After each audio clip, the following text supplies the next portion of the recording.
Hi, I'm Inayat Kanji, and welcome to this month's episode of Love Will Beat Hate, the podcast.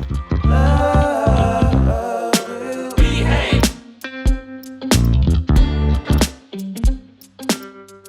Now, all this month at Love Will Beat Hate, being November, we are focusing on the topic of men's mental health. And so that is the topic of discussion for our episode today.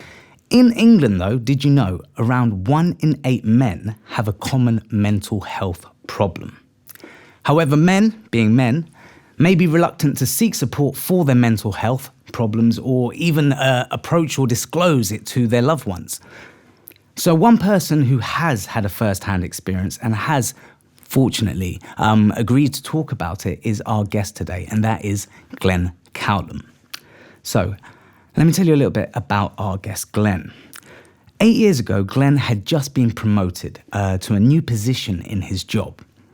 Now, as a result of the mounting pressures and responsibilities, however, his mental health was significantly affected.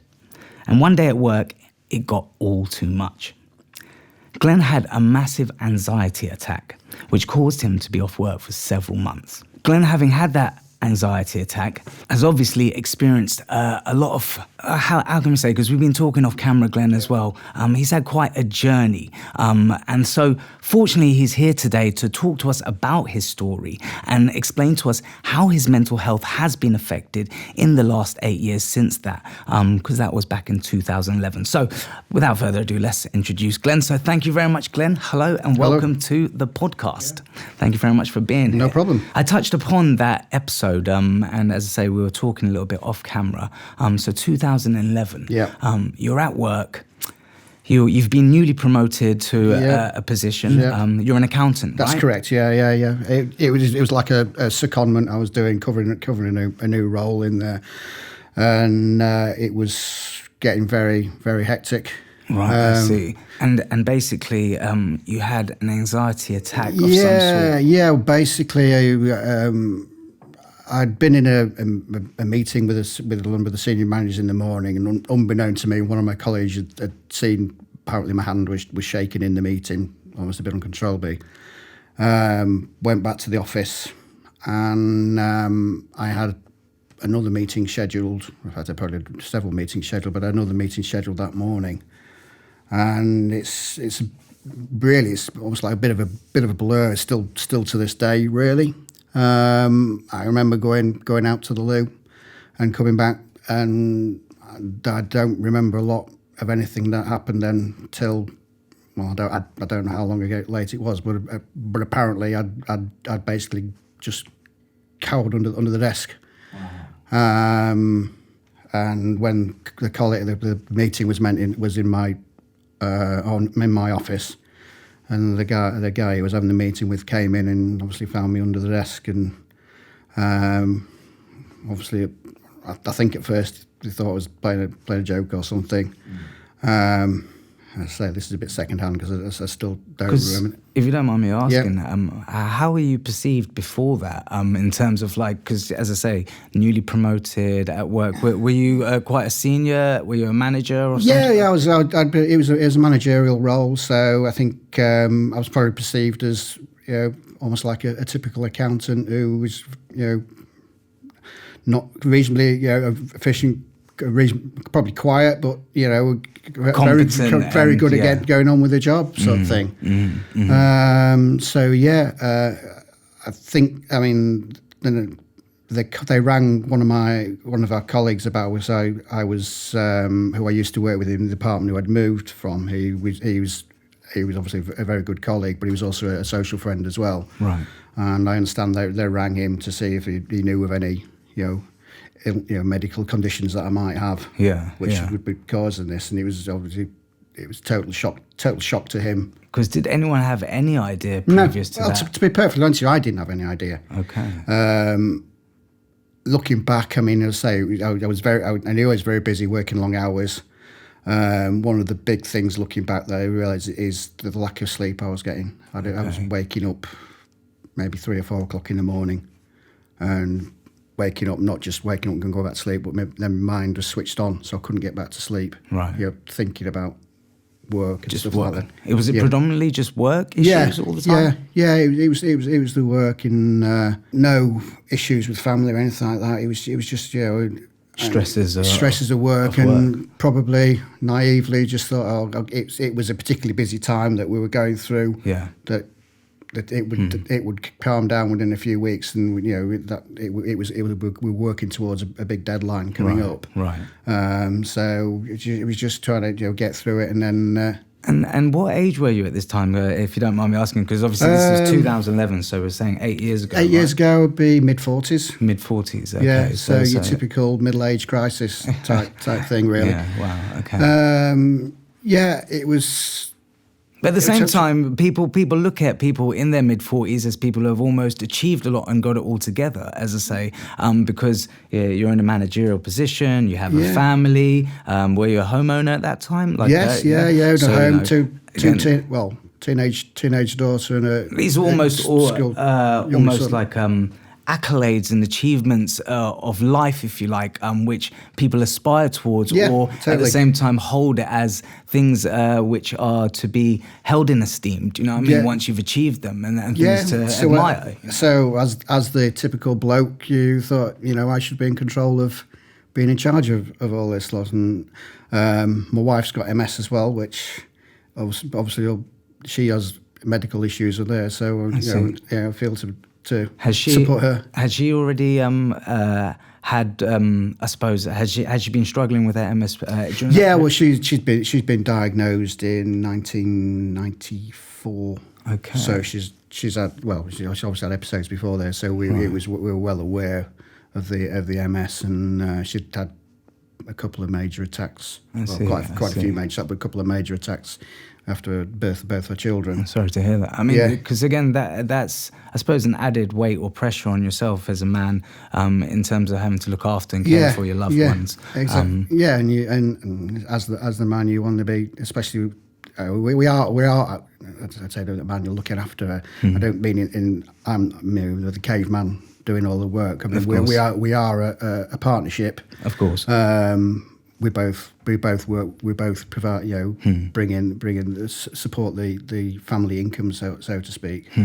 But I knew that she had health issues, so the fact that I was just having a bit of stress, busy at work, it's like should be coping and not putting it on her, sort of thing. Is that how you saw it, or is that how others saw it? Do you think? No, I think that's how I saw it, but that's probably a generational thing where I'm coming from. I think most men of my age would probably think along the same lines. I wonder though, because again, I'm only a little bit younger than yourself. I don't want to give it away now, but I feel like you've done it. So it's only fair, right? Just turned 36, Glenn. Just turned 36. God, I wish I could remember turning 36.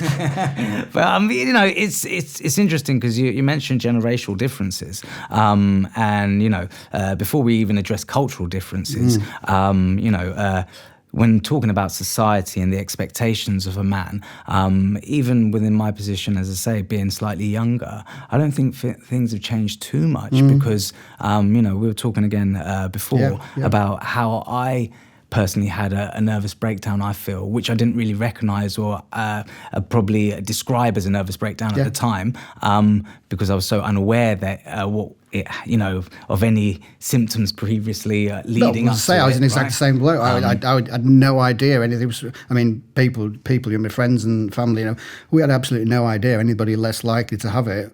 It was you, and you think, I had no idea either. And I suppose because, like you say, we as men feel that we shouldn't really complain, or we should just get on with things, and therefore we don't feel that we're in a position to tell other people. Up to that point, you hadn't done that either. So again, with your family, going back to that day, how then did it how did it conclude, that episode? Well, they rang an ambulance.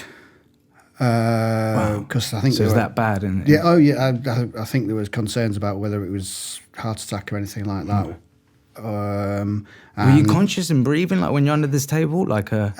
No. Well, I don't. As I say, I don't really remember anything about this. They So this is all kind of secondhand when people are telling you what happened. Yeah. I mean, obviously, I know the ambulance because when I really started coming, they were taking ECG on my heart and things like that, just and monitoring that. And to say, my friend who came down from his meeting to say, and he obviously knew where my wife Leslie was working, which fortunately was, and it was only a couple of miles away where she worked from where I was working at the time. Yeah. So they immediately got in touch with her, and she obviously came down to the office pretty damn quick. Okay. And that's really where I start remembering things, where I heard her voice and came out from under the desk. And I suppose maybe this is and then felt guilty that she was seeing me in that sort of state. That's so sad to hear as well, though, because that's like, it's almost a double-edged sword, because I was going to say, it's almost $1 million question to answer, though, probably.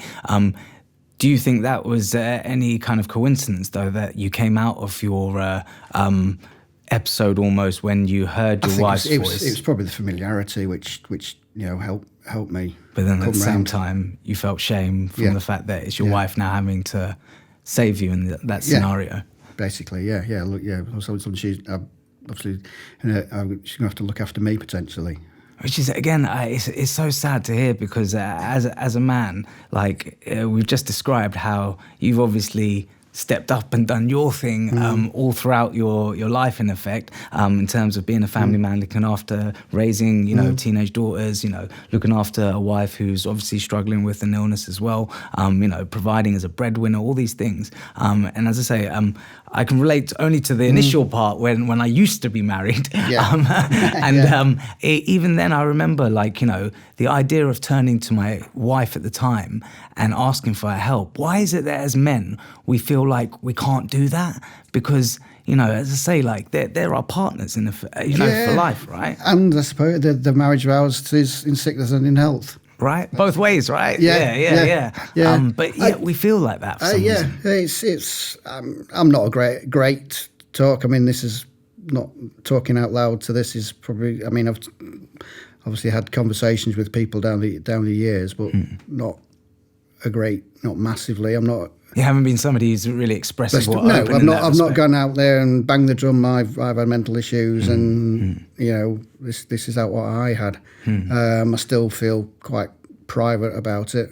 So then, thereafter, when your wife managed to obviously aid you on that day, and you get home, I assume. Did you go to the hospital then straight away? No. I mean, they my heart and everything was fine. Right.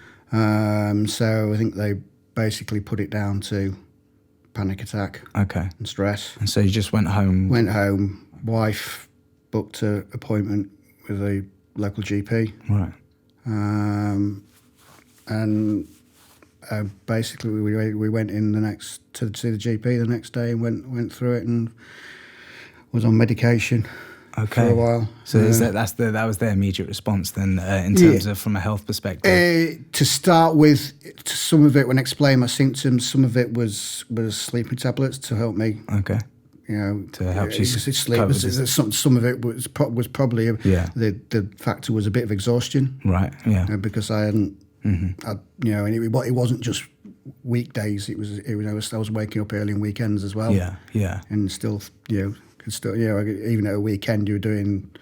Is that just because your mind was just suddenly going back to it? Yeah. Okay. Yeah. So I think the pressure. It was probably the key was it was probably just a bit of exhaustion. It was the indicator of why it happened. So he gave you some sleeping tablets. And nothing else other than sleeping tablets? No, and then antidepressants. Okay, he gave you antidepressants as well. Okay. Yeah, and we obviously followed up with quite a few.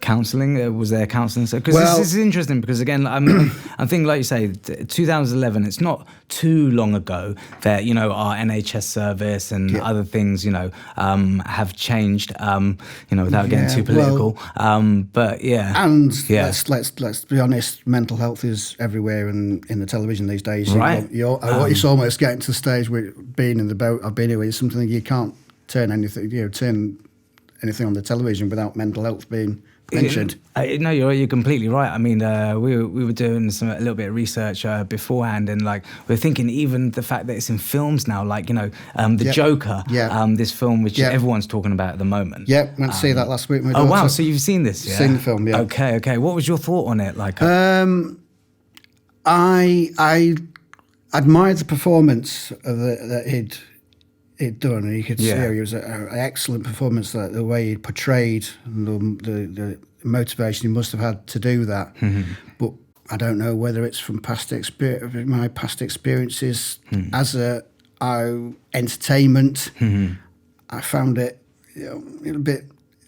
It wasn't something that I found particularly entertaining. There, I say it's more of appreciation rather than did I really want to go to see that? Yeah, because a lot of people said they walked out the film feeling depressed. I mean, I didn't. Fortunately, because of past experience, I didn't feel depressed. I just thought. Well, I mean, I could have spent 2 hours and I'm a bit more light-hearted than that. Yeah, well, that's interesting because, as I say, like, because for a film which is ordinarily a comic book film, exactly, right? So people are expecting fantasy and entertainment, right? The Batman and Robin from the 60s when you had the kapow on the screen and things like that, right, that's very light-hearted comparatively, exactly, right? Yeah. It's very dark, but again, at the same time, people are saying that, that's quite a commentary on where we are as a society at the moment. And as you say, hence, it feels like everywhere mental health is on the rise and being talked about because people are experiencing it in such an abundance across the board. I mean, when you look at statistics, like we had some kind of statistics we were pulling up before, like 1 in 8 men I mentioned before have a common mental health issue, but they're reluctant to talk about it. And similarly, as I say, when we're talking about generations and family and friends, so up until that episode in 2011, you'd never known of yourself having anything that you needed to express or talk about. Thereafter, you've been given antidepressants and stuff, but were you given counselling and support? Did you have a system where you could now talk about this? Fortunately, my employer was the university. Yeah. Who had a very good pastoral service. Okay. So the university did provide counselling and various different courses, I think wellness and things like these sort of courses, which I can't say. I'm probably a bit stick in the mud about that one, a bit old-fashioned with that one. It wasn't my thing. Interesting though, because despite going through it, you still felt it wasn't your thing. Yeah. And, okay. Yeah, it's interesting because obviously I did have a second episode, by which stage I wasn't at the university. I was at another employer, and the difference in attitude of the other employer and facilities from them, American-owned company. Positive or negative? Negative. Totally really? Negative. I mean, basically... And this was in, because I was going to touch upon this was in 2018, right? Is it 2018? 15, I think, yeah. 2015? Yeah, about 3 years ago, yeah. So 4 years after the first episode, you've been on antidepressants, you've accessed some forms of support. And ostensibly I felt recovered, I was off the medication. Okay. So you've regained yourself in that sense. Ironically, it was one of the few times where I actually admitted at work. There was a situation at that work where I actually opened up to a colleague at work. Okay. Because it was quite a stressful time. I'd been brought in. We were actually changing the finance system, and I'd been brought in on a temporary contract to help out, so to release some of the accountants in the business to be able to go onto the project to do install the computing system. Yeah. And I was in there, and it was getting quite stressful, and I could see my colleague who was on it was getting very stressed about it, and I took her to one side, and I said to her, I said, look, I've never said this to anybody else, I said, but, just take care of where you're going. I said, I can see where you're going, and explained my situation where I'd ended up under the desk and stuff like that. And I say that's probably the one and only time I've done that to a colleague at work. Interesting. And she took it on board because she went and got another job. Wow. Okay. It's interesting that it was a lady that you were speaking to, so this wasn't a guy. Did you feel more comfortable it being a lady, do you think? Okay. Yeah, I think I did, yeah. Don't know why, but I don't know, because it was just that probably I I got on very well with her, so I felt comfortable. Yeah. It was more a case. It was a combination of being a lady and the fact that I did feel comfortable. So I mean, sorry to rewind, like because I'm just intrigued because, like you say, I've talked to people at work before about when I've had mental health struggles, and like you, I've felt that things have not amounted in a positive way then thereafter, so it's kind of deterred me from doing so because I've never I mean I've never mentioned it to a manager, anybody above me, and I mean I've since the first attack I've had 2 or 3 redundancies, so I've spent a bit of time contracting, so I've been moving from employer to employer at times. So how did it end then in 2011 at that employer's? Did you leave yourself then, or I mean, were things all right thereafter? I was off for it happened sort of like the end of October, and I went back to work at the beginning of February on a phased return. Yeah. And by the time it was coming back to after a few weeks in the phased return, where I was nearly back at full time, I could feel myself getting stressed again. Okay. So as I say, I was actually on a secondment. Okay. So I actually went in and said, look, it's not really working. Can I end my secondment and go back to my other role? And of course, there was somebody else was already in that role, which, you know, fair enough. Right. So they gave me the offer of going back to the role, but there was no guarantee of a permanent role. Okay. So I had to take the long-term view that really. Do you think this is a result of what had happened? Do you think this is them reacting that way? I think basically that it was certainly the second employer it happened to. I know if it had been in the same situation, they would have said it's either stay in the role or on your bike, son. Okay. They did try and. Whereas these guys were they were quite supportive in a way. Yeah.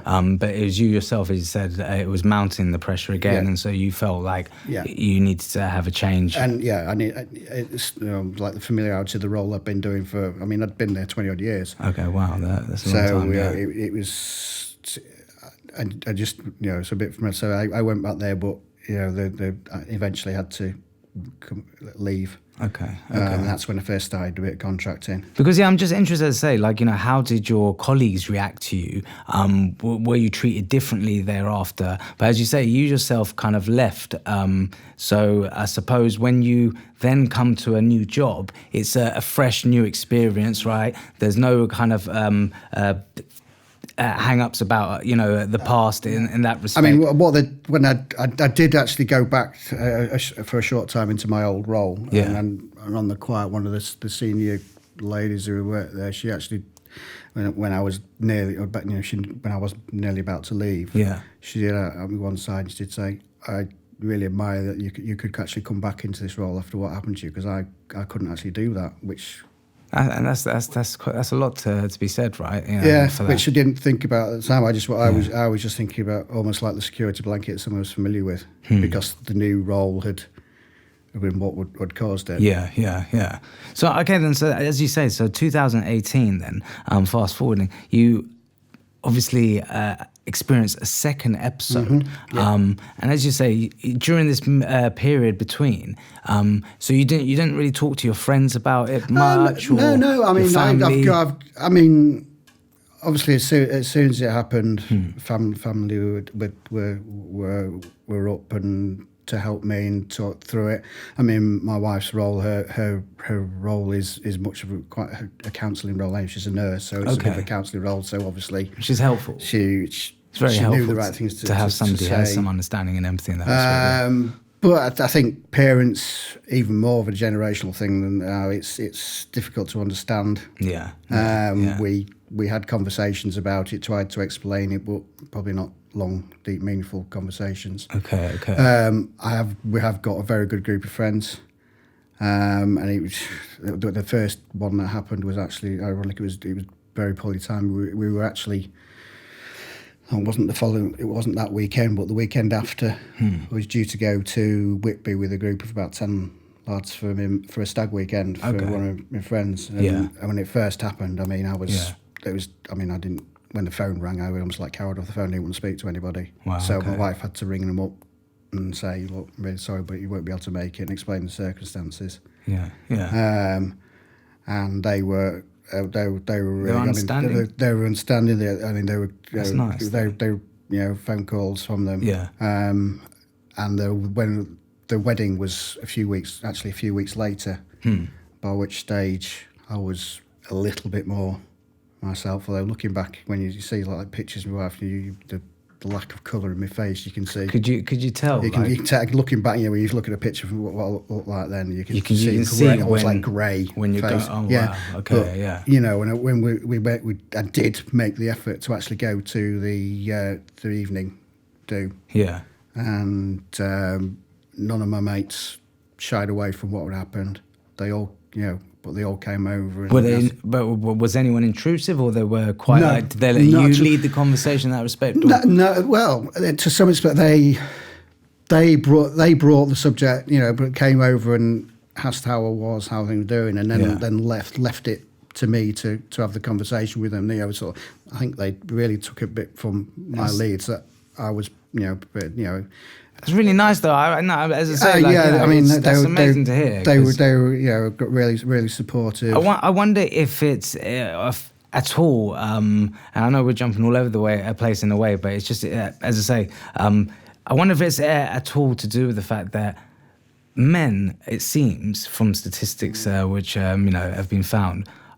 Between these ages, from 35 to 50, let's say. What I was amazed at when I was going through, sort of like how common it is, right? Did speak to people about it.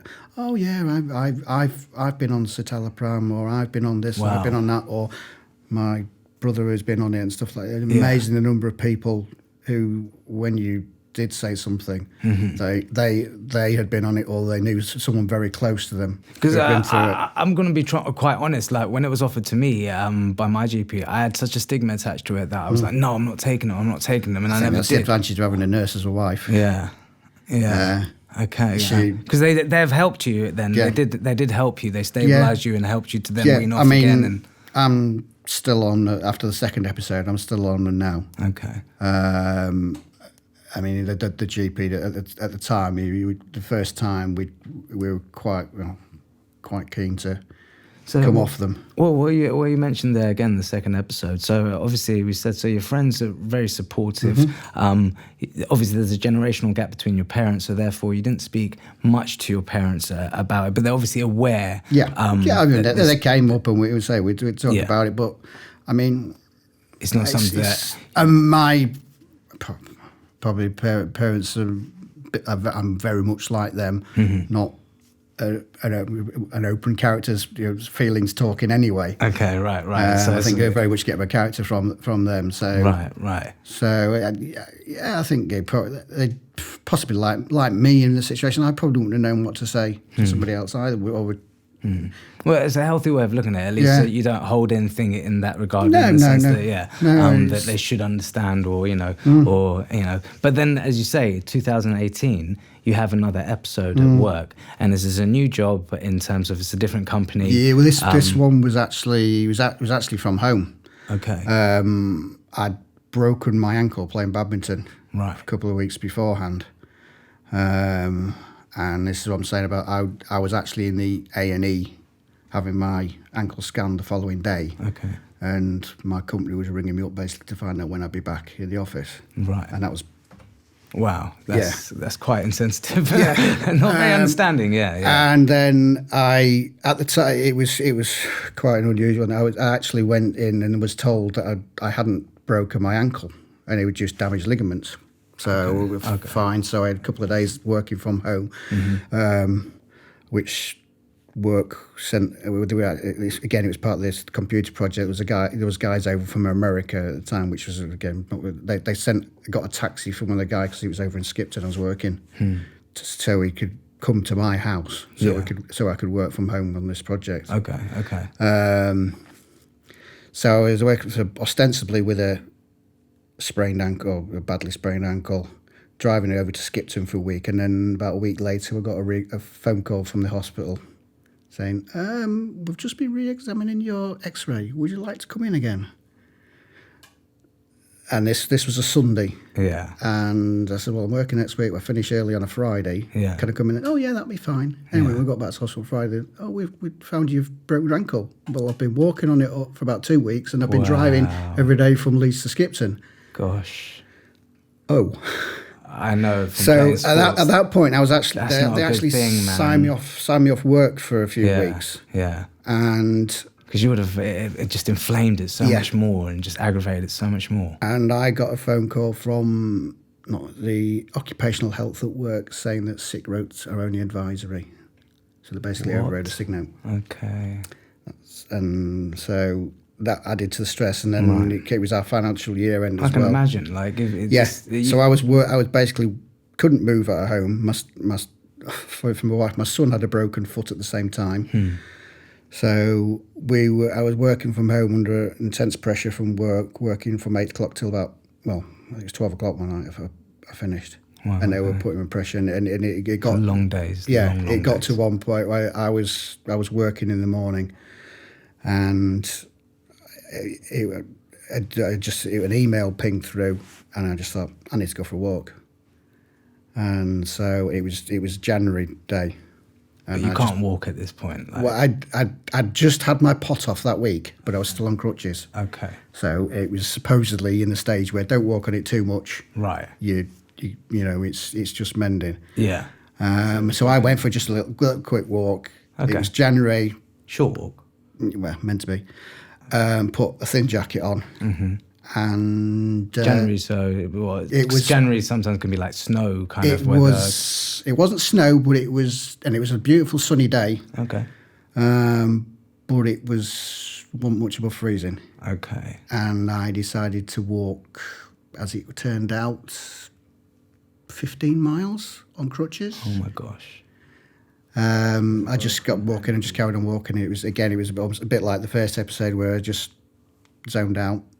And so when you were leaving the house, though, were you conscious that what you were doing? You're saying, "I'm going for a walk." I'm just going for a walk just to clear my head, because I got 3. I just need 5 minutes to. So this, again, it's another episode in the sense that so your mind's then zoned out and you've lost memory of what you're doing in that period. I haven't lost memory. I can remember. I can remember. It was because it's funny. I can remember in my mind thinking I will go walk to Massam, which is obviously where the Black Sheep Brewery is.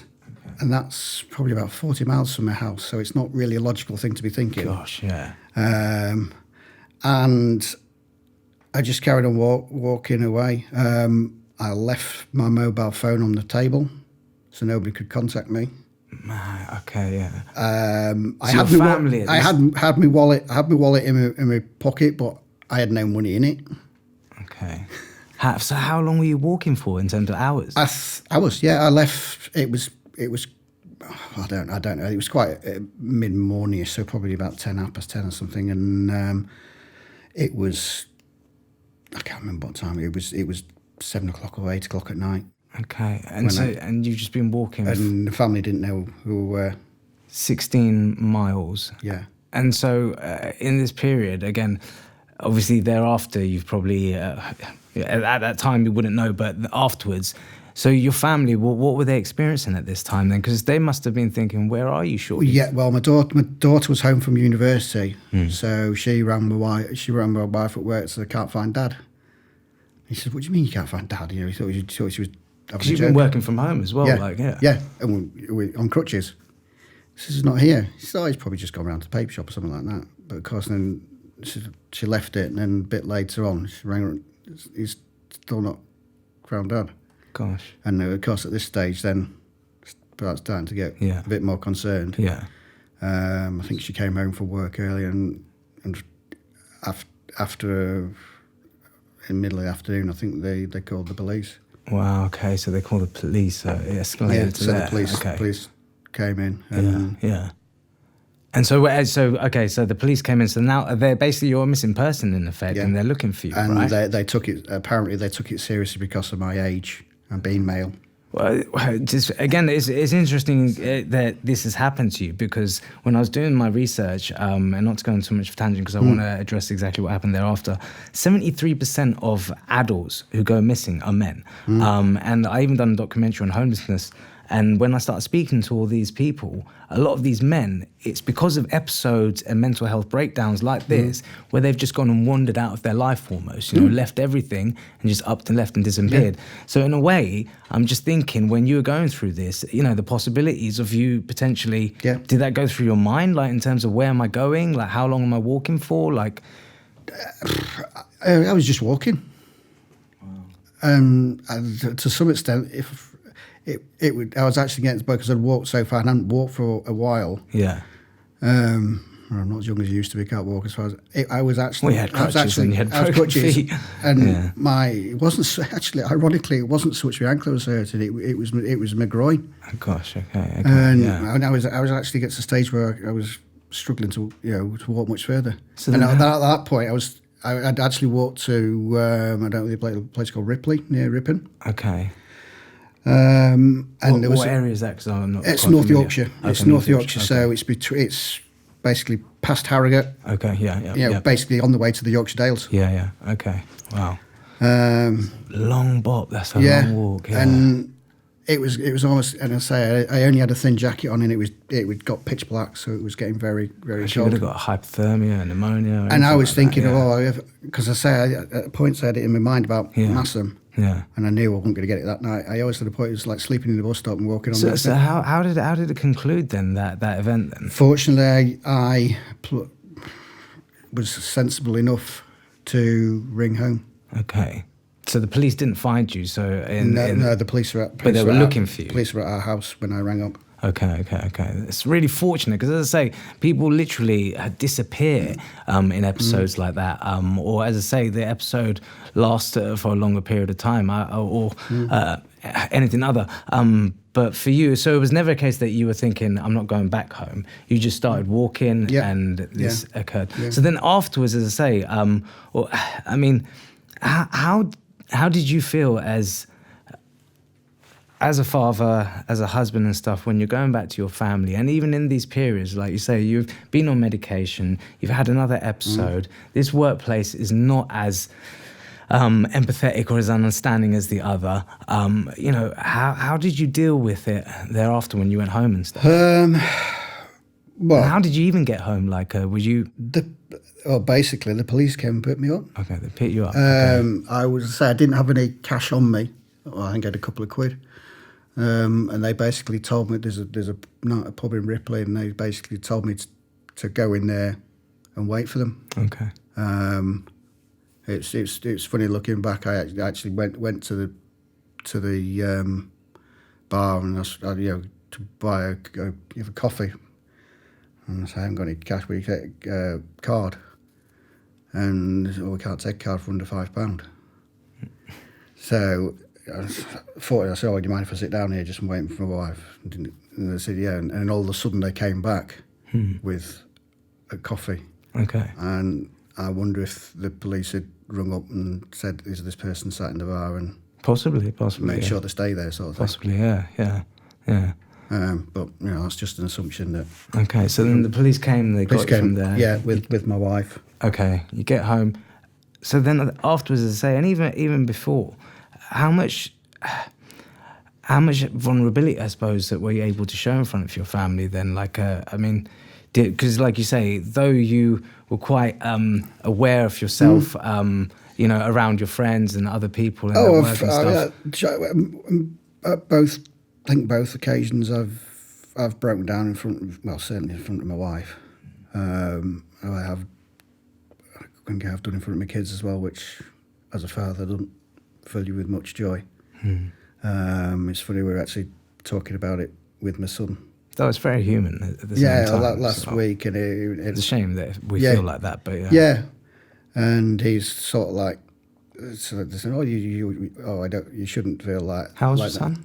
He'll be 18 in January. Okay. So, he's old enough to have a really sensible conversation about it. And I just said to him, I said, even now, you don't know how you feel as a father. Because he was saying, you didn't think he would be like that. I said, you don't know, as a father, you still feel that you should be the one protecting your children, and they shouldn't see you in a weak state. So that, that don't fill me with much joy that they've seen me in that state.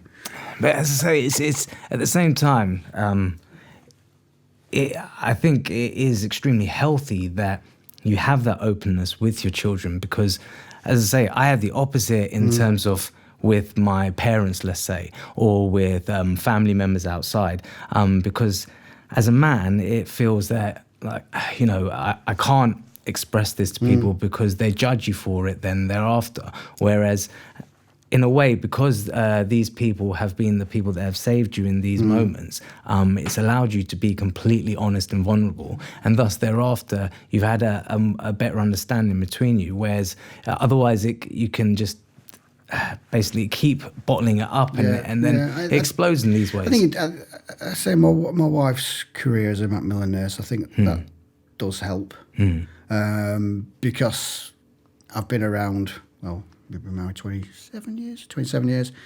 And she's been a nurse obviously all that time, and Matt knows for the vast majority of it. So I've heard what her role is and know what her role is.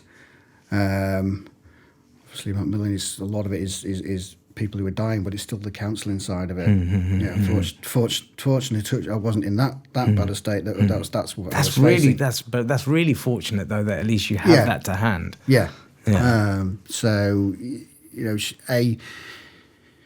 she knows what she's talking about, but she an experience to empathise and probably know how to pitch it. Yeah. Because obviously, when people with majority of cancer, they can have mental issues as well. The stress and stuff of that is very difficult. So she's had to deal with that in a professional capacity. I don't think she particularly envisages using it in a personal capacity, but it's quite a role reversal in a way, right? You were caring for her previously, and now she's almost caring for you. But as I say, I still think it shows immense strength, though, in a way, because of the fact that being vulnerable and showing your kids and your wife this, at the same time, it prepares them, because I don't know about you, but I never thought I would have vulnerabilities to mental health. Totally not. No. I never thought my mind was fragile or in any way penetratable in that sense. Like, I thought I was invincible in some respects when I was younger. So, again, as I say, I feel like it can happen to anyone. Yeah. I mean, that was the reaction to my, because I think I was perceived as a fairly laid-back sort of person. Didn't get ruffled by too much. So, and eventually anybody who Leslie told was, Glenn. Everybody was shocked. Well, your daughter actually mentioned to me, because for those who don't know, your daughter's actually one of our producers, and thus she kindly helped us with this episode, facilitate it. But she mentioned that humour is something that often you utilise to great effect. Apparently you are quite witty, which I can see. But as you say, humour sometimes, I know, especially as an artist who works in comedy and etc., can often be a way we mask our actual... it is one way. I mean... Or sometimes it's a way for us to vent it even, like, it can do the opposite as well. I think it probably use it as a tool to,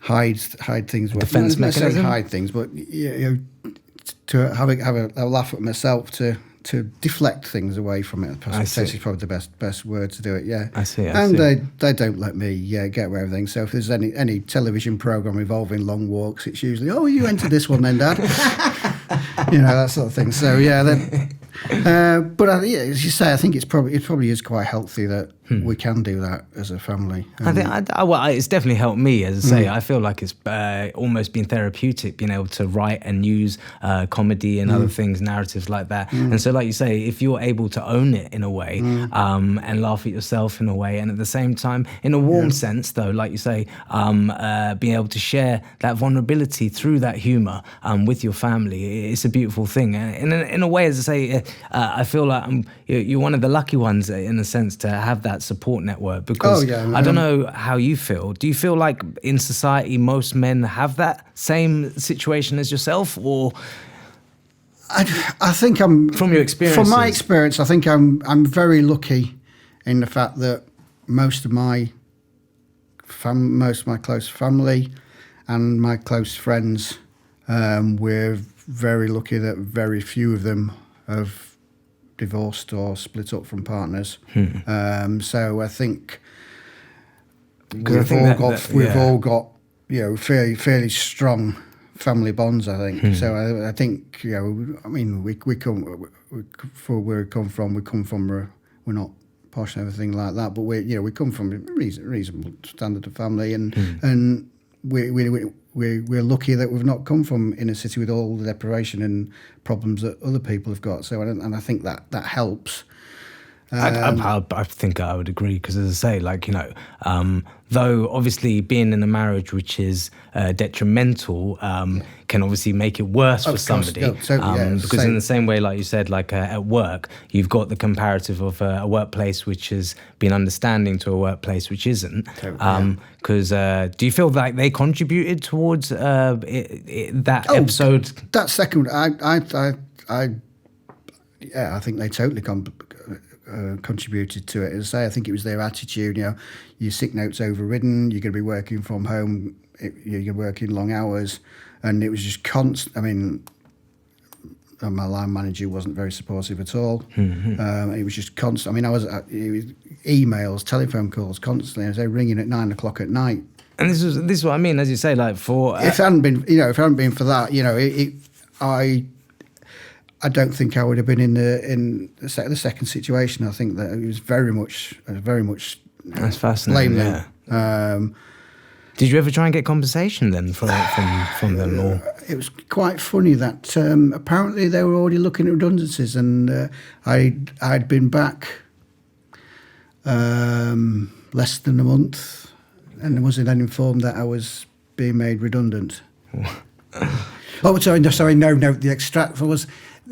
I was potentially being made redundant. Okay, interesting. And then, surprise, it got confirmed that I was being made redundant. Now, my brother-in-law is a lawyer. Okay. So, needless to say, we handy to consult him. So, he told us a good few things to say in the consultation with him. So, look, I mean. We've been talking for the last 40 minutes or so. Your story is fascinating, and it's one which I relate to a lot. But at the same time, there are many differences, things which I haven't experienced. And it's interesting, as you say, so you've had a family network which has. Obviously, they work within the NHS, so therefore, you've got a support network there. But how do you feel actually about the health service? Because, like I said, I didn't have a great experience. I know a lot of people haven't had great experiences with the health service. Do you feel they're now at a stage where they are, up to date and with things, and in the ways of supporting people like ourselves? I think it's very difficult for the NHS. So let's face it, we could have 100% of our national income donated to the NHS, and there still wouldn't be enough money. I had a very supportive GP, saw him several times, and fortunately on both occasions that I had my episodes, I managed to see the same GP every time, which I think was very useful. Yeah, most definitely. He does have an understanding. He did as much as he could. Yeah. I think counselling services, I think, obviously are very difficult, but I had a very fortunate situation of having those from my employer the first time. Second time, I don't know whether it would have probably been so useful anyway. I think I was very much in my mind who was at fault on that one. Well, that's an interesting point to address then. As I say, do you feel like the employment services generally then, being somebody of, working experience, you've had, different jobs in terms of you worked in multiple companies. Do you feel like we're at a stage where managers and, seniors are understanding of our situations? I think we're at a stage where employers probably know that they should be there, but I think there's still the stigma for people to, if you actually opened up to it.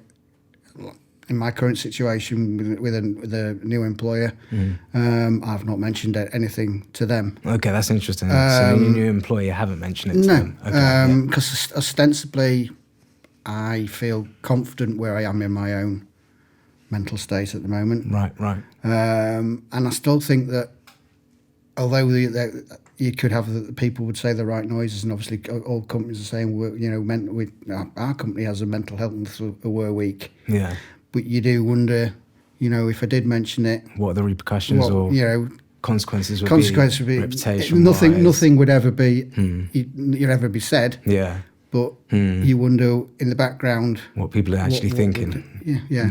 And then as I say, I relate, man, because I feel that I've experienced both. I've expressed it in some places and haven't expressed it in others. And where I've expressed it, sometimes, unfortunately, people start to think of you as less capable in many ways, not understanding that, in fact, many senses, we're more capable because we do deal with both. Yeah. You can look at it that way, But, I mean, then, to close then, I mean, as I said, it's reported that 191,000 men report issues of stress and depression, anxiety. The statistics, as I say, 73% of men, go missing as a result of these kind of things. Our age group, middle-aged men are the ones experiencing it at the most highest effect and to the most detrimental effects because it's related to suicide, homelessness, drug abuse, addiction, all these different things. I mean, what is the solution then, Glenn? It's very fortunate that, if I could give you that, I'd bottle it and sell it, wouldn't I? I'd be a millionaire and I wouldn't have to have stress. But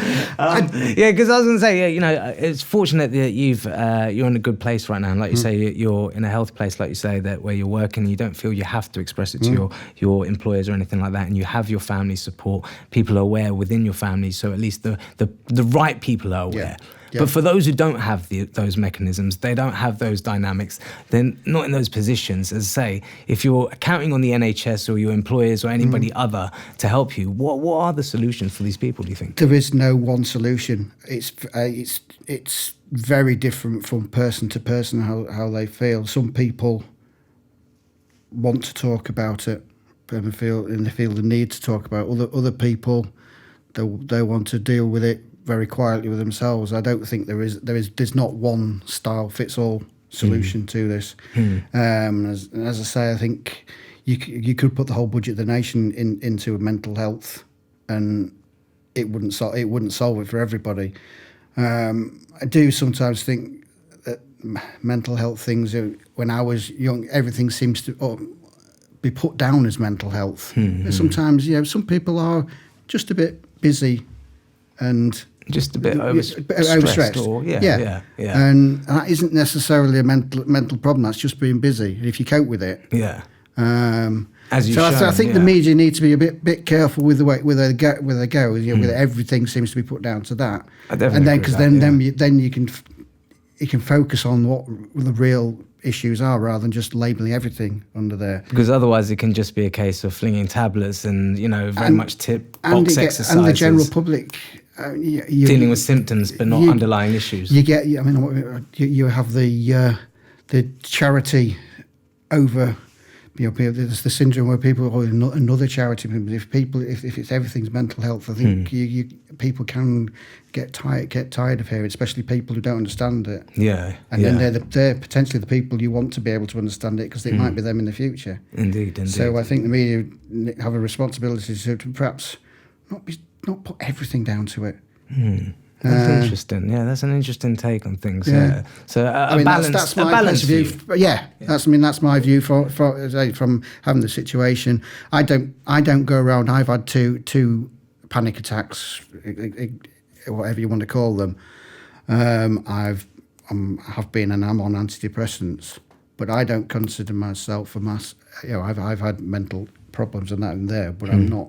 I don't consider myself a massively mental health problem. I understand what you mean. So it's, as you said, it's somebody who's managing their mental health because, like you say, it can affect anybody. And at the same time as that, it doesn't mean that necessarily you need to be diagnosed with something that then puts you in a box forever. And the stigma that go with that as well. Right. Because, like you say, there's many ways of approaching it and treating it. The point is to get help and to get sufficient support in your life to cope with it. The best way is to try and give people an indication of symptoms. As I say, the first time I had it, the waking up in the middle of the night, and that is obviously, from what I know, that is a key symptom people who are heading that way. Yeah, and recognizing those signs before it comes to that stage. Yeah. You know, things like, you know, as you say, insomnia, lack of sleeping, etc., or anything other for people. But look, thank you very much, Glenn, for joining us on this edition of the podcast, and thank you to our listeners for joining and tuning in to this discussion on men's mental health. Join us again for another edition of Love Will Beat Hate, the podcast.